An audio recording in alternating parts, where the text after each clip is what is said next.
Okay, we have the parts in place. This is part 2 of that video, and now we need to get rid of the intersecting pieces. So we're going to start with part number 1, and we're going to edit that part. So the other pieces are going to become translucent, and we're going to go to a top view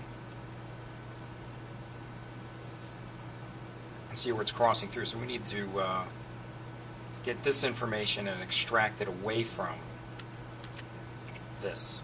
So if I go to my right view, on my right plane, I'm going to sketch on it, but I'm going to steal the sketch down here. So I'm going to go into part number 5, or the second part of the 3-piece assembly. Go into the base flange. I'm going to grab that sketch, and I am going to convert it. And then I'm going to get out of editing, and I'm just going to open up part number 3. So that sketch is in there now. You can see that, a rectangle. Go to the right view, and I'm going to edit that sketch just quickly. And all I want to do is I just want to add our standard fillet that we've been using. Happy check mark. Go back to our ISO view, and we should be able to take this now and use it and cut through the part. So we're going to go through all in one direction and through all in the other direction. We'll do a normal cut, and here's our strange shape, and we need to double check as usual. Did it flatten? And yes, it did. Okay, so we're just going to suppress that again and just leave it in the ISO state and save it. I'll go back to the second assembly. Sorry. Third assembly. And now we can see that that 1-inch square that's going through is going through the part as we planned. Okay? But we still have this top view. And I believe if I had made this one continuous piece and tried to cut out the middle of it per se, I don't think it would unfold correctly. I think they always need to be attached. That's why we made the 2 different pieces. So I'm going to take this part now, and I'm going to edit it. Okay? I'm going to go to the top view, and I'm going to select its top view. And I am going to sketch on it. I'm going to go back to part number 3, its base flange. I'm going to grab its sketch and convert it. Okay? Happy check mark. And get out of that, and I'm just going to open up part number 5. No, I don't want part number 5, sorry. I'm going to open up part number 4. I'm going to have to open it from in here. Open the part. There we are. So part number 4, if I go to the top view, you can see our rectangles in there. First thing I want to do again is just edit that sketch. The gap's right there, so let's just clean that up quickly. 20 thousandths radius, like we've been using.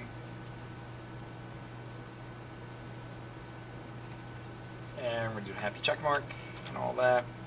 And let's see if this works. So we're going to take this and we're going to grab that sketch and we're going to cut through, and then we're going to go in the other direction through, normal cut. Okay, so it's cut correctly. Let's just make sure it flattens. This is always the tricky part. And it does. Okay. So that saves that. We'll go back to assembly number 3. Let's go back to part number 4. Suppress that. And then we'll go back to assembly number 3. Okay, so now you can sort of see a before and after. Now you can see how our transition is nice and clean from this one to this piece, to the center piece. And lastly, I'm going to grab this one and edit it. I'm going to go to the top view, and it's top plane, and I'm going to sketch on it.